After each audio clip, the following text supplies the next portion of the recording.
Hi friends, welcome to Easy Cinema sponsored by king of share market and MLA Varanasi Surya. చిన్న సినిమాకు సంబంధించి కంటిన్యూగా మీకు అప్డేట్లు ఇస్తూ ఉన్నాను. మన చిన్న సినిమాను బతికించుకోకపోతే కొత్త ఆర్టిస్టులు టెక్నీషియన్ల లైఫ్ అతలాకుతలం అవుతుంది సినిమా ఇండస్ట్రీలో. అంటే సినిమా ఇండస్ట్రీని నమ్ముకొని ఎంతోమంది ఆర్టిస్టులు, ఎంతోమంది టెక్నీషియన్లు, అప్కమింగ్ ప్రొడ్యూసర్లు వస్తూ ఉంటారు. కానీ ఇక్కడ సినిమా ఇండస్ట్రీలో పరిస్థితి ఏంటంటే చిన్న సినిమాను పట్టించుకునే సిచ్యువేషన్ ఎవరికి ఉండదు. ఎందుకు ఉండదు అంటే దీని మీద ఎటువంటి బిజినెస్లు ఉండవు, ఎటువంటి బజ్ ఉండదు. సో దీని మీద ఇంట్రెస్ట్ పెట్టేవాళ్ళు నాకు తెలిసినంతవరకు 99.99% ఎవరు పెట్టరు. చిన్న సినిమాలు అంటే సినిమా ఇండస్ట్రీలో సిచ్యువేషన్ ఎలా ఉంటుందంటే 2 కోట్లు 3 కోట్లు ఇవి చిన్న సినిమాలు అనే స్థాయిలో ప్రజెంట్ పెద్దవాళ్ళు ఉన్నారు. వాళ్లకు మనం చేసే చిన్న సినిమాలు మైక్రో మూవీస్ అంట. నేను మైక్రో మూవీస్ ఎవ్వరికి కనపడవు, అసలు ఇవి వాళ్ళ దృష్టిలో కూడా ఉండవు. అందువల్ల చెప్తున్నాను, మీరు ఈ మైక్రో మూవీస్ని, చిన్న సినిమాలని మీరు సినిమా థియేటర్లో రిలీజ్ చేసుకోవాలంటే ఎన్ని కష్టాలు ఉంటాయో తెలుసా? దీంట్లో పర్సెంటేజ్ గురించి, రెంటల్ గురించి మాట్లాడుతూ ఉంటారు. దాని గురించి పచ్చి నిజాలు ఈరోజు చెప్తున్నాను, వినండి. మనలాంటి అతి చిన్న సినిమాలకి థియేటర్లు పర్సెంటేజ్లో దొరికిన, రెంటల్లో దొరికినా కూడా, ఎటు దొరికినా, ఏం చేసినా కూడా సినిమా థియేటర్కి వెళ్ళాలి అంటే ఖచ్చితంగా ₹1 కూడా మీ చేతికి రాదు. పైగా మీతో లక్షలు ఖర్చు పెట్టిస్తారు. ఇదే పచ్చి నిజం, గుర్తుపెట్టుకోండి. ఎలా అనేది క్రిస్టల్ క్లియర్గా ఈ వీడియోలో చెప్తారు. కొంచెం లెంగ్త్ ఎక్కువైనా కూడా వినండి, ఎందుకంటే ఇలాంటి పచ్చి నిజాలు తెలుసుకోకపోతే సినిమా ఇండస్ట్రీలో ఏదో ఊహించుకొని లక్షలు ఖర్చు పెట్టేసి ప్యాషన్తో మీ జీవితాలను నాశనం చేసుకోవద్దు. సో నేను చేసే పనులు జరగచ్చు, జరగకపోవచ్చు, కానీ ఖచ్చితంగా నిజం తెలియాలి. కొత్త ఆర్టిస్టులు, కొత్త టెక్నీషియన్లు నిజం తెలుసుకుంటే థియేటర్ రిలీజెస్ అనేవి ప్రజెంట్ సిచ్యువేషన్స్లో ఎలా ఉన్నాయి, అసలు మనం థియేటర్కి వెళ్ళగలమా, లేకపోతే ఆల్టర్నేటివ్ ఓటీటీ ప్లాట్ఫామ్స్ సంబంధించి అటు ఏమైనా స్టెప్ తీసుకోవచ్చా, లేదంటే యూట్యూబ్లో రిలీజ్ చేసుకోవచ్చా, ఈ ప్రత్యామ్నాయ మార్గాలు మీరు ఎంచుకుంటారనే ఉద్దేశంతో ఈ వీడియోని ప్రజెంటేషన్ చేయడం జరుగుతుంది. థియేటర్ రిలీజ్ కొద్దాం. మీరు ఎన్నో కష్టాలు పడి, ఎన్నో నష్టాలకు ఓర్చుకొని ఓ సినిమా రెడీ చేసుకుంటారు. ఏదో ఒక చిన్న బుడ్డ కెమెరా తీసుకొని 10 మంది ఆర్టిస్టులు కలిపి, సో పర్టికులర్ మీ సరౌండింగ్స్ లొకేషన్స్లో మంచి కాన్సెప్ట్ తీసుకొనేసి మీరు విపరీతమైన ప్యాషన్తో, నిద్రాహారాలు మానుకొని విపరీతమైన ప్యాషన్తో సినిమా చేస్తుంటారు. ఆ సినిమా పోస్ట్ ప్రొడక్షన్ కూడా ఎన్ని కష్టాలు పడతారో చేసిన మీకు తెలుసు, నాకు తెలుసు. అవునా అనేవాళ్ళు 100 అంటుంటారు, కానీ మనలాంటి చిన్న సినిమాల సిచ్యువేషన్ ఎంత దారుణంగా ఉంటుందో మనందరికీ తెలుసు. వాటన్నిటినీ దాటుకొని ఫస్ట్ కాపీ రెడీ చేసుకొని మీరు సినిమాని థియేటర్ రిలీజ్ చేద్దామని చెప్పేసి ఫిక్స్ అవుతారు. ఎందుకంటే అల్టిమేట్గా థియేటర్ రిలీజ్ అయితే మీకంటూ ఒక గుర్తింపు వస్తుంది అనే ఆలోచనతో ఉంటారు. కానీ ఫస్ట్ కాపీ వచ్చిన తర్వాత, సెన్సార్ కంప్లీట్ అయిపోయి ఫస్ట్ కాపీ వచ్చిన తర్వాత మీకు అసలు సినిమా స్టార్ట్ అవుతుంది. ఎగ్జాంపుల్, మీరు పర్సంటేజ్ ప్రకారం వెళ్తే మనం రెంట్ కట్టుకోవాల్సిన అవసరం లేదు కదా, మన సినిమాని ఫ్రీగా రిలీజ్ చేసుకోవచ్చు అని ఊహలో మీరుంటారు. కానీ ఇక్కడి నుంచే మీ అసలు సిసుల ప్రయాణం మొదలవుతుంది. అప్పటికే ఫస్ట్ కాపీ రెడీ అయిన టైంకే మీరు చాలా అప్పులు చేసి ఉంటారు. దొరికిన చోటల్లా అప్పు తీసుకొచ్చేసి సినిమా మీద పెట్టుంటారు. ఫైనల్ స్టేజ్లో మీరు సినిమా రిలీజ్ చేయాలంటే ఇంకా ఎవరి కాళ్ళు పట్టుకోవాలి? మీకు కనిపించేది ఏంటంటే చుట్టుపక్కల, అంటే సినిమా ఇండస్ట్రీ చుట్టుపక్కల మీకు కనిపించేది పెద్ద పేర్లు ఏంటి? అయితే దిల్ రాజు, లేదంటే సురేష్ ప్రొడక్షన్స్, వీటిలోనే, లేదంటే వారాహి, ఈ కాంపౌండ్స్లో ఎక్కువగా తిరగాలని చెప్పేసి వాళ్ళని పట్టుకుంటే సినిమా రిలీజ్ అయిపోతుందని అనుకుంటూ ఉంటారు. కానీ సినిమా రిలీజ్ కావాలంటే వాళ్ళు కూడా రిలీజ్ చేస్తారు, కానీ వాళ్ళకి ప్యాకేజీలు ఉంటాయి. రీసెంట్గానే అఫిషియల్గానే దిల్ రాజు గారు అనౌన్స్మెంట్ చేశారు. ఒక కంపెనీ పెట్టేసి మీరు పెట్టుబడులు మీవి, సినిమా రిలీజ్లు మేము చేస్తాం, ఒక ప్యాకేజ్ లాగా మాట్లాడుకుంటామని చెప్పేసి. సో అది అనఫిషియల్గా జరిగేవి ఆ విషయాలన్నీ ఇప్పుడు అఫిషియల్ చేశారు. ఇది ఒక ప్రొడక్షన్ కంపెనీ పెట్టాము, మేము సినిమా రిలీజ్లు మేము చేస్తాం, ఇంత ప్యాకేజ్ అన్నట్లు. ఆ ప్యాకేజ్ని మనం తట్టుకోగలమా? మనం ఏదో ప్యాషన్తో చిన్న ఖర్చు పెట్టుకొనేసి ఒక సినిమా చేస్తుంటాము. అక్కడ 50 లక్షలు 70 లక్షలు కోటి రూపాయల ప్యాకేజ్ అంటే మనబోటి చిన్న చిన్న టెక్నీషియన్స్కి వీలవుతుందా చెప్పండి? మీకు అంత పెద్ద డబ్బులే ఉంటే డైరెక్ట్గా వాళ్ళతో టైప్ పెట్టుకుని సినిమా చేసేవాళ్ళు. రిలీజ్ టైంలో 70,000 80,000 పెట్టుకొని సినిమా రిలీజ్లు ఎక్కడ చేస్తారు మీరు? అయ్యే పనే కాదు. సో అలా తిరిగి వాళ్ళతో కూడా అంటే దిల్ రాజు గారు కావచ్చు, సురేష్ ప్రొడక్షన్ కావచ్చు, అలా తిరిగినా కూడా మీ పనులు కావు. సో ఏదో అప్పుడు కంచరపాలెం అయింది కదా అని చెప్పేసి సురేష్ ప్రొడక్షన్స్ చుట్టూ దాన్ని బేస్ చేసుకొని చాలామంది తిరిగి ఉంటారు. అందరికీ పనులు కావు. వాళ్ళ టైం బాగుండో ఆ సిచ్యువేషనో ఏంటో తెలియదు, కానీ ఆ టైంలో సురేష్ ప్రొడక్షన్స్లో ఎస్పెషల్లీ రానా గారు ఉండి నాకు తెలిసి ఆ పనులు అయ్యాయి. ఎందుకంటే సురేష్ బాబు కూడా business man, he's a commercial person. So తనని తప్పుగా అనట్లేదు, ఎందుకంటే వాళ్ళు బిజినెస్ చేసుకుంటూ ఉన్నారు. మనలాంటి చిన్న సినిమాలకు ఎటువంటి బజ్ ఉండదు, ఎటువంటి రెవెన్యూ ఉండదు. ఎందుకు చేస్తారు మన చిన్న సినిమాలు? సో అలా వచ్చింది కదా అని చెప్పేసి ఆ వెంట తిరిగిన వాళ్ళు నాకు తెలిసి 100 మంది టెక్నీషియన్స్ ఉంటారు. సినిమాలు కంప్లీట్ చేసి సురేష్ ప్రొడక్షన్స్ చుట్టూ తిరిగిన వాళ్ళు 100 మంది ఉంటారు. దిల్ రాజు గారు చుట్టూ తిరిగిన వాళ్ళు 100 మంది ఉంటారు. సినిమా రిలీజ్ వాళ్ళ ద్వారా అయితే బాగుంటుందని. సో అవి జరగవు, అవి జరిగే పనులు కాదు. సో ఇన్ కేస్ ప్రయత్నం చేయండి, తప్పేం కాదు. సో మేజర్గా మనము సినిమా రిలీజ్ కంప్లీట్ చేసిన తర్వాత సినిమాని అలాగే పెట్టుకొని 3 ఏళ్ళు 4 ఏళ్ళు 5 ఏళ్ళు ఈవెన్ మన జీరో బడ్జెట్ కాన్సెప్ట్లో చేసేవి షూటింగ్ జాగ్రత్త కంప్లీట్ చేస్తున్నాం. కానీ కమింగ్ టు పోస్ట్ ప్రొడక్షన్కి వచ్చిన తర్వాత, ఫస్ట్ కాపీ వచ్చిన తర్వాత, రిలీజ్కి వచ్చిన తర్వాతే ప్రాబ్లమ్స్ అన్నీ స్టార్ట్ అవుతాయి. వాటన్నిటికీ సొల్యూషన్ ఇచ్చే ప్లానింగ్లోనే ఇవంతా నేను మీతో డిస్కస్ చేస్తున్నాను. అంటే ఫస్ట్ ప్రాబ్లమ్స్ డిస్కస్ చేస్తే సొల్యూషన్స్ మీకు క్రిస్టల్ క్లియర్ అర్థమవుతుంది. అందువల్లే ఫస్ట్ అన్ని ప్రాబ్లమ్స్ క్లియర్ చేసుకుంటూ మనము అన్ని ప్రాబ్లమ్స్ డిస్కస్ చేస్తూ మరోపక్క యూట్యూబ్ ఛానల్స్ అన్నిటినీ గ్యాదర్ చేయడం జరుగుతుంది. నాకు నేను వీడియోలు పెడుతుంటే ఎక్కడెక్కడ యూట్యూబ్ ఛానల్స్ అన్నీ నాకు కమ్యూనికేషన్కి వస్తూ ఉన్నాయి. ఈసీ మీడియా అని క్రియేట్ చేయడం జరిగింది. ఇక నుంచి మీడియాకి మనము ఫ్రీ కంటెంట్ ఇస్తాం, మీడియాని మనమే ఇన్వైట్ చేస్తాం. మధ్యలో పిఆర్ఓలు ఉండరు.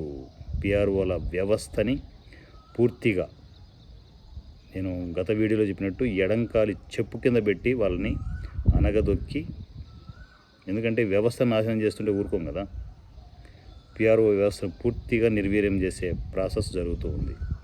సో అఫ్కోర్స్ కొంచెం స్టార్టింగ్లో చిన్న చిన్న ఛానల్స్ రావచ్చేమో, కానీ పోను ఇది ఉప్పెనై సినిమా ఇండస్ట్రీలో చిన్న సినిమా సెగల పొగల మీద మీరు ఊహించని రేంజ్లో చిన్న సినిమా రిలీజులు ఉంటాయి. సో అయితే రైట్, మనము ఈ కాంపౌండ్స్ అన్నీ మనం అనుకున్న బిగ్ కాంపౌండ్స్ అన్నీ సినిమా ఇండస్ట్రీలో సపోర్ట్ ఇవ్వకపోవచ్చు. ఎందుకంటే కమర్షియల్ పాయింట్ ఆఫ్ వ్యూలో మన సినిమాలు ఫ్రీగా రిలీజ్ చేసే పరిస్థితి ఉండదు. అండ్ రెండవది వచ్చేసి వీళ్ళు మన సినిమాలు ప్రివ్యూ చేసుకొని చూసే పరిస్థితులు కూడా ఉండవు. ఎందుకంటే వాళ్ళ బిజీ వాళ్ళది. ఇప్పుడు దిల్ రాజు గారు ఉన్నారు, ఒక 3-4 సినిమాలు ఎప్పుడు రన్నింగ్లో ఉంటాయి. ఆ బిజీలో ఉండి ఆ డిస్కషన్స్లో వాటిలో ఉండి ఉన్నదే 24 అవర్స్. ఎవరికైనా 24 అవర్సే కదా. 24 అవర్స్లో చిన్న సినిమాలు చూసే పరిస్థితి వాళ్ళకు ఉండదు. ఎందుకంటే రెవెన్యూ లేకపోతే ఎవడు చూడడు. రెవెన్యూ జనరేట్ కాదు, ఎందుకు గోలా, టైం వేస్ట్ ఎందుకు చేసుకోవాలనే పాయింట్ ఆఫ్ వ్యూలో ఉంటారు. ఏదైనా రికమెండేషన్తో ఎవరి ద్వారానో వెళ్ళి సినిమా మామూలుగా లేదు అల్టిమేట్గా ఉంది అనుకుంటే అప్పుడు ఏదైనా కూడా టైం ఇచ్చి మీకు ప్రసాద్ ల్యాబ్లోనో ఎక్కడో ప్రివ్యూ చూస్తారు తప్ప వాళ్లకు టైం స్పెండ్ చేసే ఓపికలు, టైం స్పెండ్ చేయాల్సిన అవసరము రెండూ ఉండవు.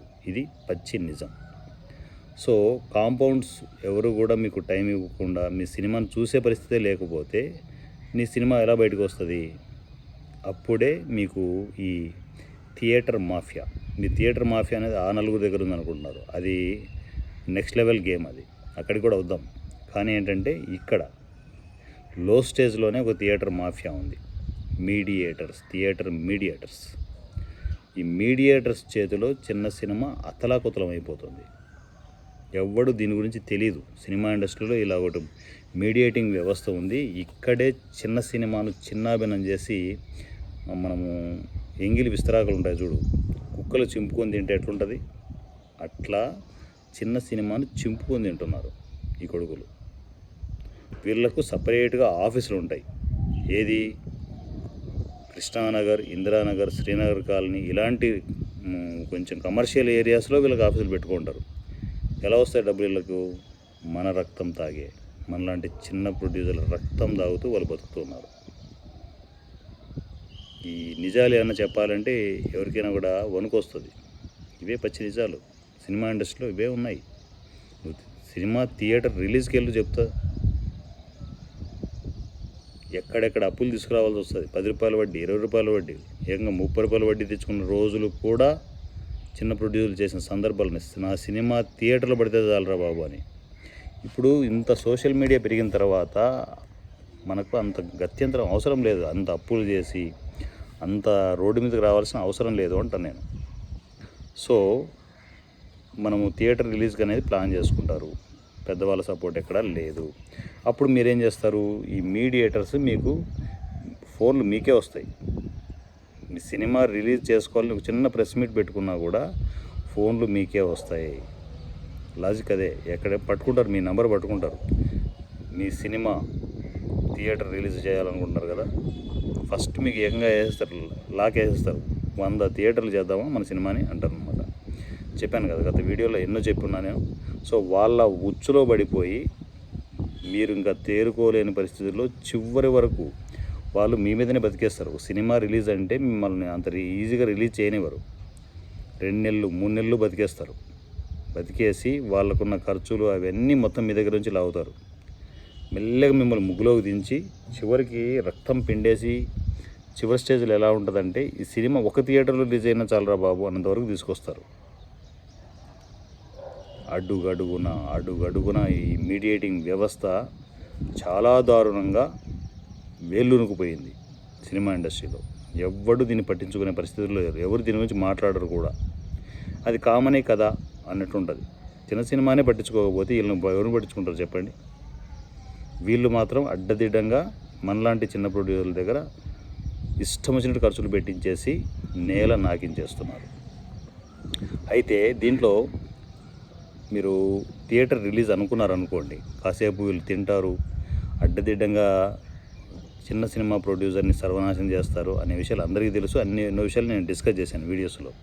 ఇక్కడ పాయింట్ ఏంటి అంటే, మీరు థియేటర్ రిలీజ్కి వెళ్ళాలంటే 2 పద్ధతులు ఉంటాయి. పర్సెంటేజ్ పద్ధతి ఒకటి ఉంటుంది. మన చిన్న వాళ్ళు ఏమనుకుంటారు, పర్సెంటేజ్ పద్ధతిలో మాకు రెంట్ ఉండదు కదా, సో మాకు ఈజీగా ఉంటుంది అనుకుంటారు. ఇక్కడ పర్సెంటేజ్ పద్ధతిలో మీరు వెళ్తే ప్రమాదం ఏంటి అంటే, మీకు థియేటర్లో అంత ఈజీగా ఇవ్వరు.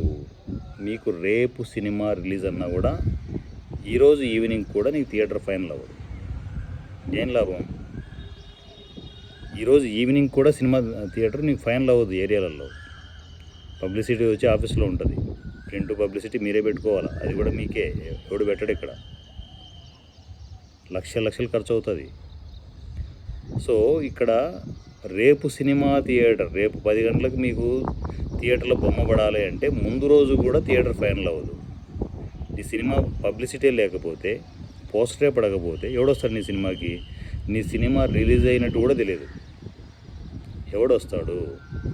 చుట్టూ ఎవరైనా రోజు కూలి వెళ్తారు చూడు, వాళ్ళు పని లేదు ఆ రోజు అనుకుంటే పొరపాటున అటు థియేటర్ వైపు చూస్తే ఏదైనా నీ పోస్టర్ అనుకోకుండా కనిపిస్తే ఇదేదో ఇంట్రెస్టింగ్గా ఉందని చెప్పి థియేటర్లో దూరుతారు. అలా ఏ 10 మందో 20 మందో, మీకు 10 మంది 20 మంది వస్తే గొప్ప. అలా మీకు షేర్ బేస్డ్ వెళ్తే థియేటర్లు ముందు రోజు వరకు కూడా కన్ఫర్మ్ కావు. అప్పుడేంటి, ఆ రోజు నైట్ కన్ఫర్మ్ చేసుకొని అప్పటికప్పుడు నీకోసమే చేస్తున్నామని చెప్పేసి ఈ మీడియా బ్రోకర్లు ఏం చేస్తారంటే మిమ్మల్ని అప్పటికే సర్వనాశనం చేస్తుంటారు. మీరు ఫైనల్గా చచ్చి చెడి వాళ్ళు చెప్పినట్టు చేసుకుంటూ వెళ్ళాల్సిందే, వేరే ఆప్షన్ ఉండదు అక్కడ. సో మీకు మరుసటి రోజు పొద్దున్నే 8:30కో 9కో మీ పోస్టర్ పడితే 10:30కో 11కో నీ బొమ్మ పడుతుంది. ఎవడొస్తాడు చెప్పండి? మీరే చెప్పండి, బీ ఫ్రాంక్ చెప్పండి. సో బొమ్మ పడిన తర్వాత జనాలు లేరంటే ఎందుకుంటారు జనాలు? ఎవరికి తెలుసు నీ సినిమా రిలీజ్ అయిందని? అయిపోయింది. థియేటర్లు మొత్తం ఖాళీ, జనాలు ఎవరో ఉండరు. ఎవరు లేకపోతే థియేటర్ మెయింటెనెన్స్ ఎలా వస్తుంది వాళ్ళకు? పర్సెంటేజ్లో తీసుకున్నారు. ఎంతో ఇంతో వచ్చి 2000 3000 వస్తే వాళ్ళు ₹1 కూడా మీకు ఇవ్వరు. మా మెయింటెనెన్స్గా సరిపోలేదు, ఇంకా ఉల్టాగా 2000 3000 పంపండి అని చెప్పేసి మెసేజ్లు వస్తాయి. సో ₹1 కూడా రాదు. ఏదో మనము థియేటర్ రిలీజ్ చేసామన్న ఆనందమే తప్ప ఏముండదు చిన్న సినిమాకి. సో పర్సెంటేజ్ పరిస్థితి ఇలా ఉంటుంది. అంటే నీ ముందు రోజు సినిమా రిలీజ్ అనుకున్నా కూడా థియేటర్లు దొరకని పరిస్థితి, ఉన్నా కూడా ఇవ్వరు. ఇన్ కేస్ ఎక్కడ ఖాళీగా ఉన్నా కూడా వీళ్ళు ఫైనలైజ్ చేయరు. అలాంటి దారుణమైన పరిస్థితుల్లో చిన్న సినిమా ఉంది. దాని తర్వాత ఎటు వెళ్ళినా మీకు దొబ్బుడే. రెండో వైపు ఏంటంటే అవి కూడా చేయిస్తారు మీతోనే, ఆ పనులు కూడా 1-2 థియేటర్లు చేయిస్తారు. రెంటల్ బేస్ అయితే మీకు ఇమ్మీడియట్ మంచి థియేటర్ దొరుకుతుందని చెప్పేసి మీ దగ్గర ఆ వాయింపుడు కూడా ఉంటుంది. 30,000 40,000 మీతో కట్టించేసుకొని రెంటల్ కట్టిస్తారు. రెంటల్ కట్టించుకుంటే పరిస్థితి ఎలా ఉంటుంది? చిన్న సినిమాలకి థియేటర్లు ఆ పర్టికులర్ అంటే మీతో పాటు రిలీజ్ అయ్యే సినిమాలను బట్టే ఉంటుంది. ఏదైనా ఓజీ లాంటి పవన్ కళ్యాణ్ లాంటి సినిమా దాంట్లో రిలీజ్ అయిందనుకో, మీ టైంలో రిలీజ్ అయిందనుకోండి, మీ ఒక్క థియేటర్ కూడా ఉండదు. మీరు రెంట్ కట్టుకున్నా కూడా ఏ మారుమూల ప్రాంతాలు, నేను చెప్పాను చూడండి, ఆ థియేటర్కి సినిమా కాకుండా రకరకాల పనులకు వచ్చే వ్యవహారాల్లో చాలా థియేటర్లు ఉన్నాయి. ఏపీ తెలంగాణ 2 రాష్ట్రాల్లో ఉన్నాయి. ఎస్పెషల్లీ హైదరాబాద్లో కూడా ఉన్నాయని మొన్న గండ రిలీజ్ చేసినప్పుడు అర్థమైంది నాకు. అలాంటి థియేటర్లు ఇంకా ఉన్నాయి, ఇలా ఉన్నాయా అని చెప్పేసి. సో అలాంటి పనికిమాలిన థియేటర్లు మీకు ఏదో కాడబెడతారు. రెంట్ ఇచ్చి కూడా అలాంటి పనికిమాలిన థియేటర్ ఉంటాయి. ₹1 వస్తుందని కూడా రాదు, రెంట్ మాత్రమే వాళ్ళకి వెళ్తుంది. సో మనము పర్సెంటేజ్ వైపు చూసినా రెంటల్ వైపు చూసినా కూడా ఇన్ కేస్ మనము రెంట్ కట్టుకునే పరిస్థితి ఉంటుంది. అప్పుడు మనం 10 థియేటర్లు రెంట్ కట్టుకొని మన సినిమాని రిలీజ్ చేసుకోగలమా? ఫైనాన్షియల్గా వీక్ కాబట్టి ఆ పరిస్థితిలో మనం ఉండలేము. ఇన్ కేస్ 1-2 థియేటర్లు కట్టుకున్న మనము రెంట్ కట్టుకొని రిలీజ్ చేసుకున్నా కూడా మంచి థియేటర్లు ఖచ్చితంగా ఇవ్వరు. కట్టుకో, మరి 2 లక్షలు కట్టుకో, సెంటర్లో ఇప్పిస్తూ ఉంటారు అనమాట. 2 లక్షలు కట్టుకునే పరిస్థితి ఉంటుందా మనకు? ఒక థియేటర్ మీద చిన్న సినిమాకి అయ్యే పని కాదు. పర్సెంటేజ్కి వెళ్తే ప్రాబ్లమ్స్ ఇవి. పర్సెంటేజ్కి వెళ్తే నీ మరుసటి రోజు సినిమా రిలీజ్ అంటే ముందు రోజు కూడా థియేటర్లు ఫైన్ అవ్వవు. పర్సెంటేజ్ ఉంటే సినిమా బాగుపడుతుందని అనుకుంటుంటారు కదా. పర్సెంటేజ్ దగ్గర మీడియేటర్ వ్యవస్థ ఇలా ఉంది. ఈ మీడియేటర్ వ్యవస్థ నీ సినిమాని అంత ఈజీగా రిలీజ్ కానివ్వరు. రిలీజ్ అయినా కూడా ఆ బొమ్మ ఎవరికి పడిందో తెలియదు, ఏ థియేటర్లో పడిందో, ఎందుకు వచ్చిందో తెలియదు. అంత దారుణం వచ్చింది పోయింది అన్నట్టు ఉంటుంది. మెరుపు తీగలాగా వెళ్ళిపోతుంది అనమాట. అలాంటి సిచ్యువేషన్లో చిన్న సినిమా ఉంది. పర్సెంటేజ్ వైపు వెళ్తే ప్రమాదం ఇది. రెంటల్ వైపు అయితే మరీ ప్రమాదం. మీరు రెంట్ కట్టుకుని లక్షలు కట్టి ₹1 రాకపోవడం రెంటల్. పర్సెంటేజ్ కట్టి అటు ఆ వైపు అయినా మనం సేఫ్ జోన్ వెళ్తామంటే ఉండదు. నీ సినిమా ఒక షోకే చచ్చిపోతుంది, తెలుసా? సో చిన్న సినిమా బతికించుకోవాలి అనుకుంటే ఇలా మూస ధోరణిలో వెళ్ళడం కాదు. కొత్త పద్ధతుల్లో సోషల్ మీడియా ఇన్ని కొత్త పుందులు దొక్కుతూ ఉంటే ఇంకా మన సినిమాని థియేటర్ రిలీజ్ చేసుకోవాలనే ఆలోచన పొరపాటున కూడా పెట్టుకోవద్దండి. చిన్న సినిమాలు థియేటర్లో మనుగడ సాగించవు. మీకు తెలుసా, మొన్న కమల్ హాసన్ సినిమాకి, రీసెంట్గా రిలీజ్ అయిన కమల్ హాసన్ సినిమాకి జనాలు లేరంటే ఏంటి పరిస్థితి? ఆల్మోస్ట్ జనాలు థియేటర్ని మర్చిపోతున్నారు. ఏదో బాహుబలి లాంటి సినిమా అంత పెద్ద గ్రాండియర్గా ఏదైనా వస్తే థియేటర్కి కదులుదాం అనుకుంటూ ఉంటారు, అంతే తప్ప ఇప్పుడు బీ ఫ్రాంక్ చెప్పాలి అంటే ఈవెన్ మీడియం రేంజ్ సినిమాలకు కూడా జనాలు లేరు. ఎందుకు లేరు? మేజర్ మనకి ఇంటర్నెట్ అందుబాటులో ఉంది కాబట్టి ఐబొమ్మ లేకపోతే మూవీ రూల్స్ వీటిలో సెర్చ్ చేసుకుంటూ ఉంటారు. సినిమా రిలీజ్ చేసిన దగ్గర నుంచి ఎప్పుడెప్పుడు సినిమా పెడతారా అని ఆడియన్స్ సెర్చ్ చేసుకునే పరిస్థితిలో మనం ఉన్నాం. అక్కడ అంత క్వాలిటీ సినిమా, మన సినిమా డైరెక్ట్గా అక్కడ వస్తూ ఉంటే థియేటర్కి ఎందుకు వస్తారు? సింపుల్, అది ఇది ఒక పెద్ద ప్రమాదం. దీన్ని ఎవ్వరు మార్చలేరు, ఏం చేయలేం కూడా, ఏం చేయలేం. దీనికి సొల్యూషనే లేదు అక్కడ. మీకు మన సినిమా బాటలో వస్తుంది అనుకుంటున్నారా? మూవీ రోజు ఐబొమ్మలో వస్తుంది అనుకుంటారా? మన సినిమా దాంట్లో కూడా రాదు. దాన్ని పెట్టుకో వాళ్ళు కూడా ఇష్టపడరు మన చిన్న సినిమా ఎవడు చూస్తాడు అని. అంటే చిన్న సినిమా థియేటర్ రిలీజ్ ఎంత దారుణమైన పరిస్థితుల్లో ఊహించుకోండి. ఈవెన్ అన్నీ దొరికినా కూడా మనము పూర్తి పాజిటివ్ అనుకునేసి షేర్ బేస్డ్ మంచి థియేటర్ దొరికాయి, ఒక వారం ముందే దొరికాయి, పబ్లిసిటీ బీభత్సం చేశాం, మనం పరిధిలో చేసాం, రెంటల్ దొరికాయి, అయినా కూడా సినిమాకు థియేటర్లకి జనాలు వచ్చే పరిస్థితి లేదు. మైండ్ సెట్ మారిపోయింది. అప్గ్రేడ్ అవ్వండి. పూర్తిగా మారిపోయింది మైండ్ సెట్. థియేటర్లకు జనాలు రారు. వచ్చేది ఎవరికి అంటే పెద్ద సినిమాలు, చాలా పెద్ద సినిమాలు చేసినప్పుడు బజ్ క్రియేట్ అయిపోయి పవన్ కళ్యాణ్ సినిమా రిలీజ్ అవుతుంది, లేదంటే రాజమౌళి సినిమా రిలీజ్ అవుతుంది, వస్తారు. మనం కూడా బీ ఫ్రాంక్ మాట్లాడుకుందాం. మీరు నేను కూడా అలాంటి సినిమాలకే ఇంట్లో నుంచి అడుగు బయట పెడతాం. అలాంటి చిన్న సినిమా వచ్చిందని కాపాడదామని చెప్పేసి జనాలు కంకణం కట్టుకొని వస్తారా? ఏమీ రారు, ఏమీ జరగవు అవి. సో అందువల్లే చెప్తున్నాను, సినిమా రిలీజ్ అనేది మన మైండ్ సెట్ మారాలి, మన పద్ధతులు మారాలి, అన్నీ నేను గైడ్ చేస్తాను. ఇక నుంచి చిన్న సినిమా బతకాలి అంటే రిలీజ్ పద్ధతులు మారాలి. ఓ పక్క మనకున్న సమస్యలన్నింటినీ క్లియర్ చేసుకోండి. పిఆర్ఓ వ్యవస్థని నిర్వీర్యం చేసి యూట్యూబ్ ఛానల్స్ని 1 కాదు 2 కాదు 100 కాదు 1000 యూట్యూబ్ ఛానల్స్ని నేను గ్యాదర్ చేస్తున్నాను. మీకు కూడా నిజంగా మీకు ప్యాషన్ ఉంది, ఒక ఆర్టిస్టు టెక్నీషియన్ అయ్యి ఉంటే, నిజంగా సినిమా ఇండస్ట్రీలో బతకాలనే ప్యాషన్ ఉంటే చిన్న సినిమాను బతికించడానికి నేను అడుగు ముందుకు వేస్తున్నాను. నాతో పాటు చేయగలపండి, చిన్న సినిమాను బతికిద్దాం. మీ దగ్గర మీరు చేయాల్సింది ఏంటంటే, మీరు డబ్బులు ఖర్చు పెట్టాల్సిన అవసరం లేదు. ఎక్కడ కూడా మీరు డబ్బులు ఖర్చు పెట్టాల్సిన అవసరం లేదు. మీరు ఏదో యూట్యూబ్ ఛానల్ పెట్టుకుంటారు, కంటెంట్ ఏదైనా కావచ్చు. సో మీరే ఫస్ట్ మొట్టమొదటి అడుగు వేస్తే చిన్న సినిమా బతుకుతుంది.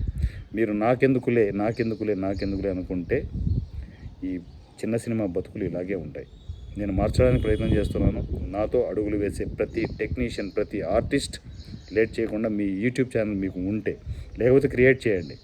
చిన్నదా పెద్దదా ఏదైనా కావచ్చు, క్రియేట్ చేయండి. ఆ యూట్యూబ్ ఛానల్ లింక్ పెట్టి, అన్న నేను చిన్న సినిమాకి సపోర్ట్ చేస్తున్నాను అని చెప్పేసి ఒక చిన్న మెసేజ్ పెడితే ఈసీ మీడియాలో మిమ్మల్ని తీసుకోవడం జరుగుతుంది. ₹1 ఖర్చు కాకుండా, పైగా మీకే ఫ్రీ కంటెంట్. మీరు ఏ ప్రెస్ మీట్కి అయినా రావచ్చు, ఏ సినిమా రిలీజ్ ఫంక్షన్కి అయినా రావచ్చు. మీరు కంటెంట్ క్యాప్చర్ చేసుకునేసి మీ ఛానల్స్లో పెట్టుకోవచ్చు పూర్తి మానిటైజేషన్లో. సో ఇక నుంచి మనందరం కలిసి చిన్న సినిమాని కాపాడుకోవాలి తప్ప షేర్ బేస్డ్లో థియేటర్ రిలీజ్ చేద్దాం, రెంటల్ బేస్లో థియేటర్ రిలీజ్ చేద్దాం అనే మాట మర్చిపోండి. ఇవే పచ్చి నిజాలు. కొందరికి డైజెషన్ కావు నేను చెప్పేటివి, కానీ డైజెషన్ అయినా కాకపోయినా పచ్చి నిజాలు ఇవే. మనం మారుదాం, మన చిన్న సినిమాని కాపాడుకుందాం. లేట్ చేయకుండా ఈ సినిమా వాట్సాప్ నంబర్ 7981599433. ఈ సినిమా వాట్సాప్ నంబర్ 7981599433. ఈ నెంబర్కి నాకు వాట్సాప్లో మెసేజ్ చేయండి. అన్న చిన్న సినిమాని కాపాడడానికి నేను రెడీగా ఉన్నాను, ఇదిగో నా ఛానల్ లింక్ అని చెప్పేసి మీరు మెసేజ్ చేస్తే, దాంతోపాటు మీ పేరు, మీరు ఆర్టిస్టా టెక్నీషియన్ అనేది మెన్షన్ చేయండి. సో దాంట్లోకి ఈసీ మీడియాలోకి మిమ్మల్ని ఇమీడియట్ తీసుకోవడం జరుగుతుంది. ఎక్కడ ఏ ఫంక్షన్ జరిగినా కూడా మీకు అప్డేట్ ఉంటుంది. ఓకేనా? చిన్న సినిమాను కాపాడుకోవడానికి నేను అడుగులు ముందుకు వేస్తున్నాను. నాతో సపోర్ట్ చేయడానికి ప్రతి ఆర్టిస్టు, ప్రతి టెక్నీషియన్ అడుగు ముందుకు పడితేనే చిన్న సినిమా బతుకుతుంది.